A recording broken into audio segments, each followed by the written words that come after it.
اربعین، روزی که جاده ها به آسمان گره میخورند، روزی که حتی کوچه های خاموش صدای قدم زائران را در دلشان حس میکنند. در یک روز تابستانی جلوی در حسینیه ایستاده بودیم. نگاهمان به حسینیه‌ای قدیمی دوخته شده بود، پنجره‌هایی پر از غبار و سکوتی که سالها بر دیوارها نشسته بود.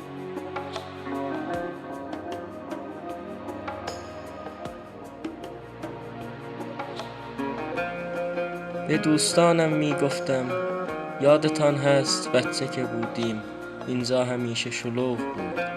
جواب می شنیدم آری. صدای مداحی تا خیابان می آمد و دوست دیگرم که می گفت حیف است اینجا باید برای اربعین زنده شود.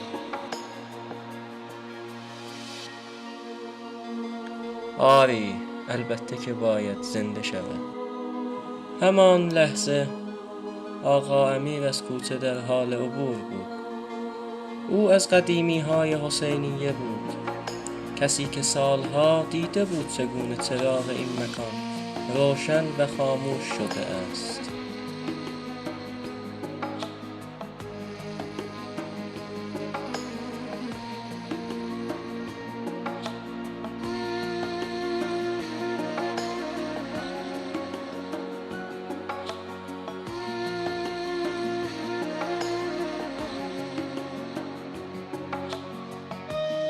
وقتی به ما رسید و نگاه ما را دید مکث کرد و گفت حدس میزنم چرا اینجا جمع شده اید.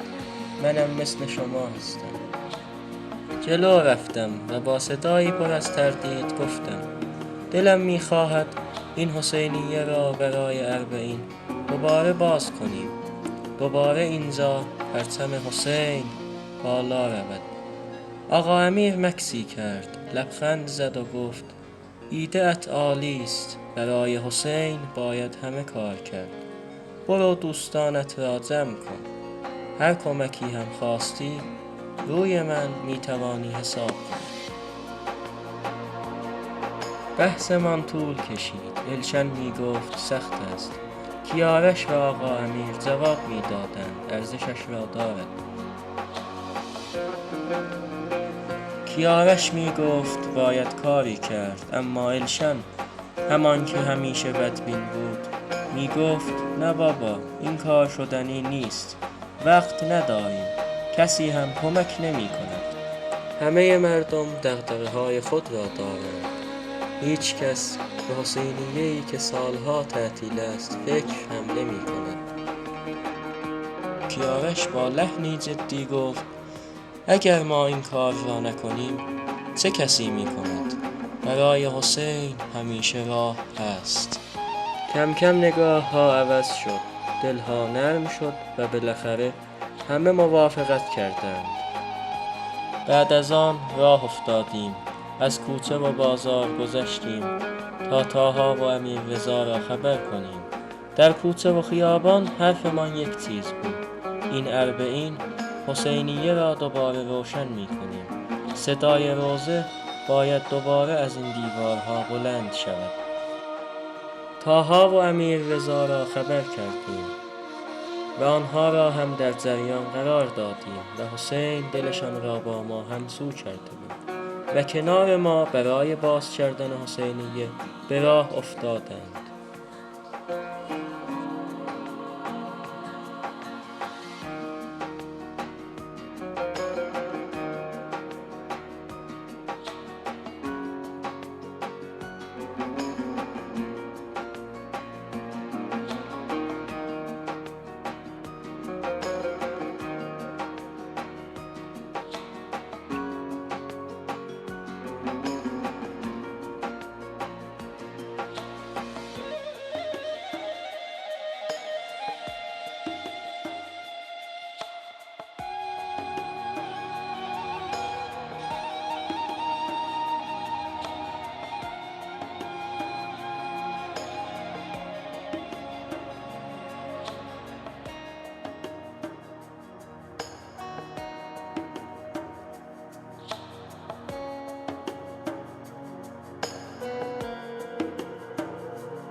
غروب که شد به خانه کربلای رضا رفتیم. همان مردی که کلید حسینیه را داشت با نگاهی پر از خاطره به ما خیره شد. کمی مکث کرد، اما قبل از اینکه کلید را دهد گفت: یادتان باشد این قفل فقط با عشق باز می شود. وقتی در حسینیه را باز کردیم بوی خاک و کهنگی به هوا رفت. پرده ها خاک گرفته بود، وسایل پخش زمین و سکوت همه جا را گرفته بود.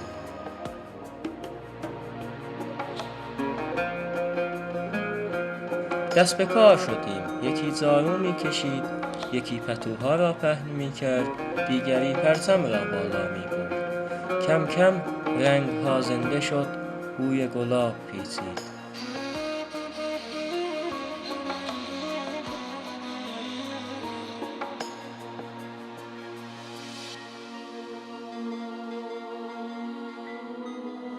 در همین حین بود که آقا امیر گذرش به حسینیه افتاد، خوشحال از اینکه بالاخره در حسینیه باز شده بود.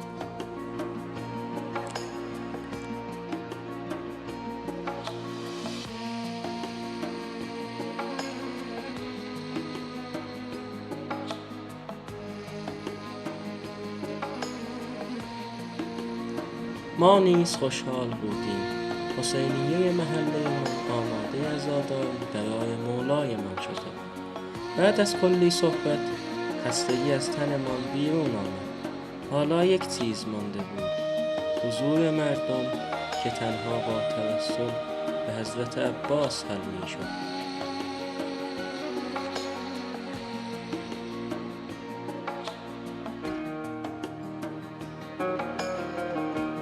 تمام که شد در گوشه‌ای نشستیم، استکانهای چای در دست، بخار چای بالا می رفت و در دلمان خاطره‌ای شیرین شکل می گرفت. چند روز گذشت و ما داخل حسینیه مشغول سینه زنی بودیم.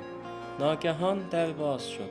یکی از بچه ها نفس زنان وارد شد. بچه ها، خبر پیچیده، مردم در حال آمدن هستند. همان لحظه ای بود که اشک شوق از چشمانمان جاری شد. دل در دلمان نبود. اتفاقی افتاده بود که مثل یک معجزه بود. خدا را سپاس می گفتم و خوشحال بودم که محله قدیمیمان دوباره صاحب حسینیه شده است. و آمدند. صداها یکی شد: لبیک یا حسین. پرچم‌ها بالا رفت و دیوارهایی که سالها سکوت کرده بودند دوباره نام حسین را شنیدند. و آن شب همه فهمیدند که اربعین فقط یک سفر به کربلا نیست. اربعین همان لحظه است که دلها در هر جایی که باشند برای حسین یکی می شوند.